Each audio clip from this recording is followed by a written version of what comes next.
এই পরিস্থিতি হওয়ার জন্য 4টে মশালা বিছিয়ে দেওয়া হয়েছিল, ঘোষণা দেওয়া হলো 4টা মাযহাব। আর এটাই হলো ওদের ইজমা যে 4 মাযহাবের এক মাযহাবের তাকলিদ করা ফরজ, বাকি ছোটখাটো মাযহাব দরকার নেই। এদের ইজমা হয়ে গেল 4 মাযহাবের এক মাযহাব, কারণ তো কোনো এক মাযহাবকে দমানো যাবে না। যদি মালিকি মাযহাব বাতিল করে দিই চলবে না, খালিফা পারবে না, অসম্ভব, ওদের লোক বেশি আছে। এই জন্য যতক্ষণ সেই মাযহাবের লোক বেশি, সেই মাযহাবকে নিশ্চিহ্ন করা যাবে না। এই 4টে মাযহাবকে নিশ্চিহ্ন করা যাবে, বাকিগুলোকে নিশ্চিহ্ন করে দেওয়া হবে। কিন্তু আরেক দল ছিল, আরেক জামাত ছিল, যে জামাত কোনো মাযহাবকে মেনে নেয়নি, যে জামাত শুধুমাত্র আল্লাহ রাসূল সাল্লাল্লাহু আলাইহি ওয়াসাল্লাম এবং তার সাহাবা অনুসরণ করে গেছেন। তারা কোনো মাযহাবের তাকলিদ করেন না। তারা ছিলেন না, তারা ছিলেন। ইজমা তাহলে বাতিল না? বাতিল না, বাতিল।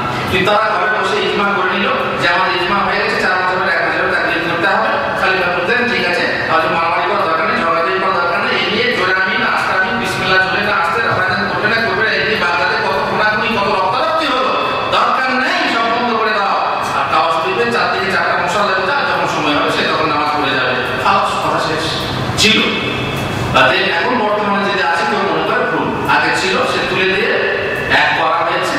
এবং একই নিয়মে এখানকার সৌদি আরবে যদি জিজ্ঞেস করেন মাযহাব কি, এদের আসল মাযহাব ছিল হাম্বলি। কিন্তু বর্তমানে সমস্ত উলামার মাযহাব হলো কি মাযহাব? মা আনা আলাইহি আল-ইয়ম ওয়া আসহাবি। সহিহ হাদিস যে মাযহাব, সেই মাযহাব, যে মাযহাবের কথা প্রত্যেক ইমাম বলে গেছেন। ইমামে আযম আবু হানিফা রাহমাতুল্লাহ আলাইহি বলে গেছেন ইদা সাহাল হাদিস ফাওয়া মাযহাবি। হাদিস যখন সহিহ হবে সেটাই আমার মাযহাব। ইমাম মালিক তাই বলে গেছেন, ইমাম মালিকের ছাত্র ইমাম শাফিঈ তাই বলে গেছেন, ইমাম শাফিঈর ছাত্র ইমাম আহমদ বিন হাম্বল তাই বলে গেছেন। তাকলিদ করা ফরজ নয়, তাকলিদ করা হারাম। যদি তাকলিদ করা ফরজ হতো তাহলে ইমাম শাফিঈ ইমাম মালিকের তাকলিদ করতেন, উনিও মালিকই হতেন। আর তার তাকলিদ যদি ফরজ হতো ইমাম আহমদ বিন হাম্বল তার উস্তাদ ইমাম শাফিঈ তাকলিদ করে তিনি শাফিঈ হতেন, তিনি তা হননি। বরং তাকলিদ করা ফরজ নয় বলে ইমাম আবু হানিফার ছাত্ররা, ইমাম আবু ইউসুফ ইত্যাদি যারা ছিলেন তারাও তাকলিদ করেননি। ইমাম আবু হানিফা রাহমাতুল্লাহ আলাইহি নিজে তাকলিদ করেননি, সবাই তাকলিদ করেছেন। যদি একবার অন্ধভাবে তাকলিদ করেছেন, সবাই মুহাম্মদ রাসূলুল্লাহ সাল্লাল্লাহু আলাইহি ওয়াসাল্লামের তাকলিদ করেছেন। তারা তাকলিদ না করে বেহেশতে যাবেন। ইমাম হযরত রাসূল করিম সাল্লাল্লাহু আলাইহি ওয়াসাল্লামের পরে আবু বকর রাদিয়াল্লাহু আনহু কোন ইমামের তাকলিদ না করে বেহেশতে যাবেন, ওসমান আলী ওমর তাকলিদ না করে বেহেশতে যাবেন, তাবেঈনরা তাকলিদ না করে বেহেশতে যাবেন, ইমামে আবু হানিফা, ইমাম মালিক, ইমাম শাফিঈ, ইমাম আহমদ বিন হাম্বল তাকলিদ না করে বেহেশতে যাবেন। তো আমরা তাকলিদ না করে বেহেশতে যাব না কেন? আমরা তাকলিদ যা করতে হয় সরাসরি মুহাম্মদ রাসূলুল্লাহ সাল্লাল্লাহু আলাইহি ওয়াসাল্লামের, সরাসরি তার সেই উৎস থেকে গ্রহণ করব যে উৎস থেকে তারা গ্রহণ করেছেন, সেখান থেকে সহি হাদিসকে মেনে নিয়ে আমরা কেউ ফায়াত্তাবিউনা আহসানা। তাকলিদ আমরা অন্ধভাবে কারো অনুসরণ করব না, অন্ধভাবে কারো অনুকরণ করব না, আর অন্ধভাবে একজনকে মেনে নিয়ে অন্যজনকে ঠিক ভুল মনে করব না। বরং যেটা সহি হাদিসের দলিল থাকবে সেটাকে আমরা মেনে নেব। এটাই আমাদের মাযহাব, এটাই ইমামে আযম আবু হানিফার মাযহাব। যদি সঠিক হানাফি হতে চান, পাক্কা হানাফি হতে চান, তাহলে সহি হাদিসকে মেনে নেন, আপনি হচ্ছেন পাক্কা হানাফি। তার কারণ ইমামে আযম আবু হানিফা রাহমাতুল্লাহ বলেছেন ইদা সাহাল হাদিস ফাওয়া মাযহাবি। আসসালামু আলাইকুম। রাসূলের রওজাটা কি মসজিদে নববীর অংশ নাকি মসজিদে কবরের উপরে মসজিদ নির্মাণ করা হালাল না হারাম? যদি হারাম হয় তাহলে আল্লাহর নবীর কবরের উপরে মসজিদ হলো কি করে?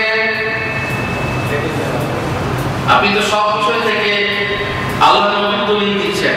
তো আল্লাহর নবীর কবরের উপরে যদি মসজিদ হয়, তো সারা বিশ্বের অন্যান্য মুসলমান আউলিয়াদের কবরের উপরে মসজিদ করা হলে দোষ কি? আল্লাহর নবীর কবরের উপরে মসজিদ হয়েছে। আল্লাহর নবী যখন কবর হয় তখন মসজিদ ছিল না। আল্লাহর নবী কবরের উপর কি ঘর তৈরি করা হয়েছে? আল্লাহর নবীর কবর ঘরের ভিতরে হয়েছে না কবরের উপর ঘর তৈরি করা হয়েছে? ঘরের ভিতরে হয়েছে। কার ঘরের ভিতরে? আয়েশার ঘরের ভিতরে। তখন আসলে ঘর ছিল। নিয়ম হচ্ছে নবীদের যেখানে ইন্তেকাল হয় সেখানেই কবর হয়। এই ফয়সালার ভিত্তিতে আল্লাহর নবীর কবর হলো মা আয়েশা ঘরের ভিতরে। সেই ঘরে ছিল, সেখানে আবু বকরের কবর হলো, ওমরের কবর হলো, ঘরে ছিল, পাশে ছিল মসজিদ, পশ্চিম দিকে মসজিদ ছিল। পরবর্তীকালে যখন মদিনা বড় হলো, মসজিদে যখন মানুষের জায়গা হতে লাগলো না, তখন মসজিদকে থেকে বাড়ানো হলো, সামনের দিকে বাড়ানো হলো, পেছন দিকে বাড়ানো হলো। দেখা গেল একদিকে বেড়ে যাচ্ছে আর মেহরাব একদিকে থেকে যাচ্ছে। তখন এক এক যুগের বাচ্চাদের এক এক রকমের নিয়ম, মসজিদকে বাড়িয়ে দিলেন। আর গম্বুজ ঘর ছিল, ঘরে তো ছাদ ছিল, কিন্তু ঘরের ছাদ থেকে গম্বুজ তৈরি করলেন কে? মালিক কি বলে আব্দুল আজিজ, উমর বিন আব্দুল আজিজের জামানায়, তখন মদিনা গভর্নর ছিলেন, তখন তিনি গম্বুজ তৈরি করেছেন। অনেক লোকে তখনকার ওলামারা, মদিনার ওলামারা নিষেধ করা সত্ত্বেও তিনি মানেননি। তবু ওটা কিন্তু কবরের উপরে না, ঘরটাকে গম্বুজ বানিয়ে দেওয়া হয়েছে, যদিও ওলামারা বলছেন যে গম্বুজ বানানো ঠিক ছিল না। বোঝা গেল যে আল্লাহর নবীর কবরের উপরে না ঘর বানানো হয়েছে আর না মসজিদ বানানো হয়েছে। কেবল মসজিদের জায়গা সংকুলন না হওয়ার জন্য ঘর ছাড়িয়ে মসজিদ বানিয়ে নেওয়া হয়েছে এবং ঘরকে পৃথকভাবে ঘরই রেখে দেওয়া হয়েছে এবং সেটাকে এখন বর্তমানে মসজিদের ভিতরে মনে হচ্ছে। অতএব সেটাকে দলিল বানিয়ে আমরা বলতে পারি না যে মসজিদের ভিতরে কবর দেওয়া চলবে অথবা কবরের উপরে মসজিদ বানানো চলবে। একথা আপনারা জানেন যে আল্লাহ নবী সাল্লাল্লাহু আলাইহি ওয়াসাল্লাম সহিহ হাদিস ভিত্তিক যে কোনো ব্যক্তির কবর মসজিদের ভিতরে দেওয়া যাবে না। যে মসজিদের ভিতরে কবর হবে সেই মসজিদে নামাজ শুদ্ধ হবে না। আর যেখানে কোনো কবর আছে সেই কবরের উপরে মসজিদ তৈরি করা যাবে না। যদি কবরের উপরে মসজিদ তৈরি করা হয় তাতে নামাজ হবে না। সুতরাং ওইখান থেকে দলিল ধরে আমরা খবরদার যেন এটা মনে রাখবো যে আল্লাহ নবীর কবর মসজিদের ভিতরে আছে, অতএব কবরের উপরে মসজিদ তৈরি করা চলবে বা কবরের মসজিদের ভিতরে কবর দেওয়া চলবে, এ কথা ঠিক না। আমাদের দেশে বর্তমান সরকার একটা আইন নীতিমালা তৈরি করেছে এবং প্রেসিডেন্ট এবং প্রধানমন্ত্রী দুজনে বলেছে এটা ইসলামের সাথে এবং কোরআনের সাথে সমতুল্য করেছে। এটা ঠিক না? এখন যে আইন প্রণয়ন হয়েছে সেই আইন ওরা বলছে যে শরীয়ত সম্মত। এখন সমস্যা হচ্ছে সেই আইন শরীয়ত সম্মত কি না, আইনের সমস্ত খসড়া করে দেখতে হবে। আইন যখন প্রচলিত হবে, যখন চালানো হবে, তখন দেখতে হবে যে আইনটা আসলে শরীয়ত সম্মত কি না। এখন আমরা বলতে পারবো না যে সে আইন শরীয়ত সম্মত বটে কি নয়। বুঝতে পেরেছেন? এই প্রশ্নের উত্তর তখন পর্যন্ত অপেক্ষা করুন যতক্ষণ পর্যন্ত না সেই আইন চালানো হয়েছে। আল্লাহ জানে সে আইন উঠে যাবে না পার্টি খাবে। হ্যাঁ, ইয়া আল্লাহ ইয়া রাসূলুল্লাহর মধ্যে পার্থক্য কি? ইয়া আল্লাহ ইয়া রাসূলুল্লাহর মধ্যে পার্থক্য কি? ইয়া হারফে নিদা, নিদা মানে হচ্ছে আহ্বান করা, ইস্তিগাসা করা। ইয়া আল্লাহ মানে আমি সম্মুখে পেয়ে তাকে আমি আহ্বান করছি, হে আল্লাহ আদেশ দিন, কিংবা আমাকে সাহায্য করো, আমাকে মদত করো। আর ইয়া রাসূলুল্লাহ মানে আল্লাহ রাসূল, আমি আল্লাহ রাসূলকে ডাকছি। কি জন্য ডাকছি? আল্লাহ রাসূল আমাকে সাহায্য করো, আমাকে বাঁচাও, আমার তরাও, আমার উদ্ধার করো। দুটোর মধ্যে পার্থক্য কি? একটা হচ্ছে ইবাদত আর একটা হচ্ছে শিরক। দুটোর মধ্যে পার্থক্য হলো একটা হচ্ছে ইবাদত, একটা হচ্ছে শিরক। আল্লাহ ছাড়া অন্যের কাছে ইস্তিগাসা করা, ইয়া আব্দুল কাদের জিলানী, ইয়া আলী মাদাদ কুন, ইয়া আলী মাদাদ কুন, আলী আমাকে সাহায্য করো। আলীকে ডাকা, ফাতেমাকে ডাকা, হাসান হোসেনকে ডাকা, আব্দুল কাদের জিলানীকে ডাকা, আল্লাহ রাসূলকে ডাকা। ওয়ালা তাদউ মা আল্লাহি ইলাহান আখার, আল্লাহর সাথে আল্লাহর মতো করে কাউকে ডাকা যাবে না।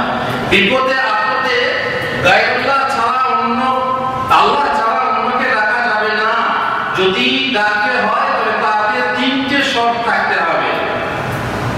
যদি বিপদে আপদে আপনি গায়রুল্লাহর সাহায্য চান, মানে আল্লাহ ছাড়া অন্য কারো সাহায্য চান, কোন সৃষ্টির সাহায্য চান, চাইতে পারেন, তবে তাতে তিনটে শর্ত থাকতে হবে। নম্বর 1, যার কাছে আপনি সাহায্য চাচ্ছেন তাকে জীবিত থাকতে হবে। জীবিত, কোনো মৃতকে ডাকা যাবে না, কারণ মৃত আপনার ডাক শুনবে না। মৃত এ জগৎ নেই, সে জগৎ আইবিন না হয় সিদ্ধি, তার সাথে আপনার বহু দূরত্ব আছে, শুনবে না। যতই আপনি ডাকেন আমি আল্লাহর কাছে রিজিক প্রাপ্ত হচ্ছে, তাদের আল্লাহর কাছে জীবিত আছে, কিন্তু আমাদের কাছে না, শুনতে পারবেন না। তাহলে প্রথম শর্ত তারা জীবিত হতে হবে। নম্বর 2, যাকে আপনি ডাকছেন জীবিত আছে, তাকে উপস্থিত থাকতে হবে আপনার চোখের সামনে। আপনার ডাক শুনছে এই জেনে আপনাকে উপস্থিত থাকতে, উপস্থিত না থাকলেও তাকে দেখা যাবে না। এখন বাংলাদেশে আপনার পিসায় বাসেন, আপনি এখান থেকে ডাকছেন বাবা বাবা একটা বাবা আমাকে বাসা, বাবা বেঁচে আছেন ঠিকই, কিন্তু আছেন কোথায়? বাংলাদেশে। ডাক চলবে? চলবে না। কেন?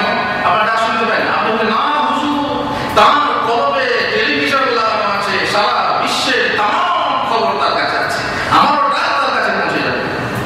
এটা আপনার কথা, প্রমাণ কি বলবো? জীবিত থাকতে হবে, সামনে উপস্থিত থাকতে হবে। নম্বর 3 শর্ত, যে কারণে আপনি ডাকছেন, যে সাহায্যের জন্য আপনি ডাকছেন, সেই সাহায্য করার ক্ষমতা থাকতে হবে। এখন সেই সাহায্য করার যদি ক্ষমতা না থাকে, তাহলে সেই ডাক হবে শিরক, সেই ডাক আপনার জন্য জায়েজ নয়। বাবা আমার পেটে লাগছে, বাবা ভালো করে দাও, বাবা ক্ষমতা আছে পেটে দেওয়ার? হুজুর আমার 5-7 সন্তান হয়নি, হুজুর আমাকে একটা সন্তান দেন। আচ্ছা বলুন ক্ষমতা, আবার অন্য ক্ষমতা দেন না, তাহলে তো মুশকিল হয়ে যাবে। অন্য ক্ষমতা কথা বলছি না, এই যে হ্যাঁ এমনিতে হুজুরদের বহু ক্ষমতা আছে। বলে হুজুর বসে বসে পান চিবাচ্ছেন, 2 মহিলা গেল, কি জন্য? সন্তান হয় না, পান নিয়ে লে বেটি খা, লে বেটি খা। তারপরে এক বেটি তো খেয়েই ফেলল, আর এক বেটি ঘৃণা হলো, খেতে পারলো না, পরপুরুষের যাই হোক কি হলো, পরে এলো কিভাবে খায়, ও এখন আঙুলের দিয়ে পেছনে বাইরে গিয়ে এক জায়গায় পাথর ছিল, পাথরের মুছে দিয়ে চলে গেল। পরের বছর সন্তান হয়েছে, সন্তান কোলে করে এসেছে, আবার মহিলা খালি হাতে এসেছে। হুজুর দুজনের জন্য দোয়া করলে ওর সন্তান হলো, আমার হলো না। বল বেটি আমি তোমাকে যে পান দিয়েছিলাম খেয়েছিলি, আমি যে তোকে পান দিয়েছিলাম খেয়েছিলি? ও যে পান খেয়েছিল ছেলে হয়েছে, তুই খাসনি তো ভাই। তা আমি যে পানটা দিয়েছিলাম সেই পানটা কোথায় রেখেছিস? তুই বাইরে গিয়ে পাথরের মুছে ফেলেছি। পাথর উঠিয়ে দেখছে একটা সন্তান হেসে হাসি খুশির সাথে খেলা করছে। কি মনে করেন আপনারা? কি গল্প ঠিক না বলুন? আপনি বলুন হুজুর হতে পারে? হ্যাঁ সেরকম ব্রেন যদি আপনার থাকে হতে পারে। পাথর আছে না হয়ে গেছে, পাথরের ভিতরে ছেড়ে হয়ে গেছে। এখন যদি এইরকম বুজুর্গিতে বিশ্বাসী হন, তাহলে কি খবর আছে? ওই আব্দুল কাদের জিলানী বলা হয়, বাবার কাছে গেল দোয়া করতে, হ্যাঁ কি হয়েছে ছেলে না মেয়ে হয়েছে, আব্দুল কাদের ছেলে পর্যন্ত এরকম শোনা যায় না? মর্দাকে চিন্তা করতে পারে। এইরকম মিথ্যা মিথ্যা বুজুর্গ প্রচার করা, বুজুর্গি প্রচার করা হয়। আর আব্দুল কাদের জিলানীর নাম মহিলারা মাথায় কাপড় ছাড়া নেয় না। যদি লম্বা লম্বা মহিলার চুল হয়, সেই মহিলা আব্দুল কাদের জিলানীর খোলা অবস্থায় মাথার চুল হয়ে যাবে। সর্বনাশ, এমন তার নাম খালি মধ্যে নেওয়া হবে না। বলে মায়ের পেটে থাকতে আবার নিয়োজিত করে এসেছিল। সুবহানাল্লাহ, কত রকম বুজুর্গি আপনি নেবেন? এসব প্রচার করা হয় কি জন্য? বুজুর্গি বাড়াবার জন্য, মিথ্যা প্রচার